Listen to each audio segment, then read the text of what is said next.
everyone, let me start with exercise 3.5 la fourth sum பார்க்க போறோம். If x is equal to a squared plus 3a minus 4 divided by 3a squared minus 3 and y is equal to a squared plus 2a minus 8 divided by 2a squared minus 2a minus 4. Find the value of x squared y power minus 2. இப்போ x y னு நமக்கு ரெண்டு value கொடுத்துட்டாங்க. நம்ம அதை வச்சு x squared and y power minus 2 இது ரெண்டுமே நம்ம கண்டுபிடிக்க போகிறோம். ரெண்டுமே இல்லை, இதோட ப்ராடக்ட் நம்ம கண்டுபிடிக்க போகிறோம். ஃபஸ்ட்டு எக்ஸ் நம்ம எழுதிக்கிட்டா எக்ஸை வந்து ஃபஸ்ட்டு நம்ம ரெடியூஸ் பண்ணிக்கலாம். ரெடியூஸ் பண்ணிவிட்டு அப்புறம் நம்ம எக்ஸ் ஸ்கொயர் பண்ணும்போது நமக்கு ஈஸியாக இருக்கும் இன்னும் கொஞ்சம். ஸோ அதனால் ஃபஸ்ட்டு நம்ம எக்ஸை ரெடியூஸ் பண்ண போகிறோம். எக்ஸை எடுத்து எழுதியாச்சு. X is equal to a squared plus 3a minus 4 divided by 3a squared minus 3.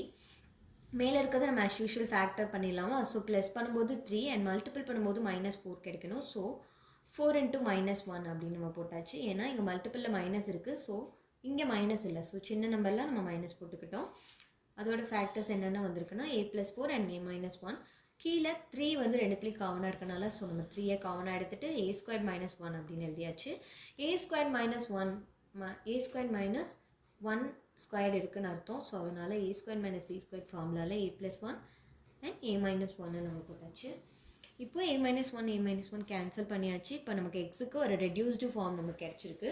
So அதை நம்ம ஸ்கொயர் பண்ண போகிறோம். அதை நம்ம காமனாக எல்லாத்தையுமே ஸ்கொயர் பண்ணுறோம். a+4 the whole square, 3 square, a+1 the whole square equal to 3 square வந்து 9 ஆயிடுச்சு. பேலன்ஸ் நம்ம அப்படியே வச்சுக்கிட்டோம். இது வந்து நீங்கள் மறுபடியும் எக்ஸ்பேண்ட் பண்ணி ரெடியூஸ் பண்ணி இதெல்லாம் பண்ண வேண்டாம். இப்படி நீங்கள் வச்சுக்கிட்டிங்கன்னா உங்களுக்கு ஈஸியராக இருக்கும். ஸோ நெக்ஸ்ட்டு ஒய் டேர்ம் நம்ம எடுத்துக்கிறோம். இப்போ நம்ம எக்ஸு நம்ம வேல்யூவில் நமக்கு தேவையான எக்ஸ் ஸ்கொயர்டு எடுத்தாச்சு. இப்போ ஒய் பவர் -2 நம்ம கண்டுபிடிக்க போகிறோம். ஸோ அதுக்காக நம்ம ஒய் வந்து ரெடியூஸ் பண்ண போகிறோம். Y is equal to a squared plus 2a minus 8 divided by 2a squared minus 2a minus 4. ரெண்டுமே நமக்கு என்னவாக இருக்குன்னா ஃபேக்டரைஸாக தான் இருக்குது. ஸோ ஃபஸ்ட் ஒன் நம்ம ஃபேக்டரைஸ் பண்ண போகிறோம். மேலே ப்ளஸில் 2 போடணும், மல்டிப்ளிகேஷனில் -8 போடுறோம். 4 2s are 8. மல்டிப்பிளில் மைனஸ் இருக்கனால இங்கே மைனஸ் இல்லை, ஸோ நம்ம சின்ன நம்பருக்கு மைனஸ் போட்டுக்கிறோம். அப்போ என்ன வரும்? a+4 and a-2 other factors. கீழே 2ங்கிற வேல்யூ காமனாக இருக்குது, நம்ம ஸோ 2 எடுத்துக்கலாம். ஏன்னா நீங்கள் இப்படியே வச்சு பண்ணும்போது நீங்கள் இதை உள்ளே மல்டிப் பண்ணணும். சில நேரம் 2 வந்து டிவைட் பண்ணாமல் மறந்துடுவீங்க. ஸோ அதனால் இந்த மாதிரி காமனாக இருக்கிற டேர்ம்ஸ் எடுக்க முடிகிற மாதிரி இருந்துச்சுன்னா ஃபஸ்ட்டு காமனாக எடுத்துகிட்டு அப்புறமா ஃபேக்டரைஸ் பண்ணிங்கன்னா உங்களுக்கு கொஞ்சம் ஈஸியாக இருக்கும். ஸோ 2 காமனாக எடுத்துருங்க. a squared minus a-2 நமக்கு கிடைக்கும். ஸோ இப்போ இதை ஃபேக்டர் பண்ணுங்கள்.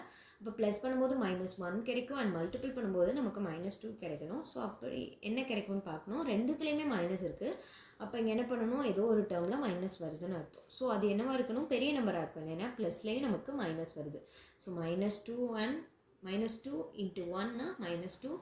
இது ரெண்டையும் மைனஸ் பண்ணும்போது நமக்கு -1 கிடைக்கும். So a-2 and a+1 are the factors.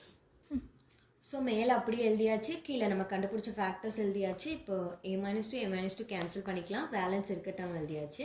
இப்போ y பவர் -2ன்னு கொடுத்துருக்கனால நீங்கள் என்னடான்னு தெரியாமல் யோசிக்காமல் 1/y², அதாவது 1/y² inverse, y² inverse term தான் y பவர் -2. ஸோ இதை தான் வந்து அவங்க y பவர் -2ன்னு எழுதியிருக்காங்க. ஸோ 1/ நம்ம கண்டுபிடிச்ச ஒய்யை ஸ்கொயர் பண்ணிடுங்க. நம்ம கண்டுபிடிச்ச ஒய் என்னது? a+4 divide by 2 into a+1. அதை ஃபுல்லாக ஹோலாக எல்லாத்தையுமே ஸ்கொயர் பண்ணிடுங்க. ஸ்கொயர் பண்ணிங்கன்னா இந்த டினாமினேட்டரில் இருக்க டேர்ம் மல்டிப்பிளில் போகும்போது நியூமரேட்டராக மாறிடும். ஸோ அடுத்த டேர்மில் என்ன இருக்குன்னா 1 into 4 என்ன? இந்த 4 2 squared 4 ஆயிடுச்சு. 4 a+1 the whole square மேலே போயிடுச்சு. a+4 the whole square நமக்கு கிடச்சிருக்கு. இப்போ நமக்கு எக்ஸ் பவர் -2வும் தெரியும், எக்ஸ் ஸ்கொயர்டும் நம்ம ஆல்ரெடி கண்டுபிடிச்சி வச்சுருக்கோம். ரெண்டையும் நம்ம மல்டிபிள் பண்ண போகிறோம். மல்டிபிள் பண்ணும்போது சிமிலராக ஒரே டேர்ம்ஸ் தான் நமக்கு வந்திருக்கு ரெண்டுத்துலேயுமே. ஸோ அதை அப்படியே நம்ம எழுதிக்கலாம். எழுதிட்டு இதை கேன்சல் பண்ணிட்டோம். a+1 the whole square, a+1 the whole square cancel பண்ணிட்டோம். பேலன்ஸ் இருக்குது 4/9. நான் இப்போ நடத்தின சம்ஸோட நோட்ஸ் உங்களுக்கு வேணும்னா டிஸ்கிரிப்ஷனில் பின் பண்ணுறேன், செக் பண்ணிக்கோங்க. தேங்க்யூ.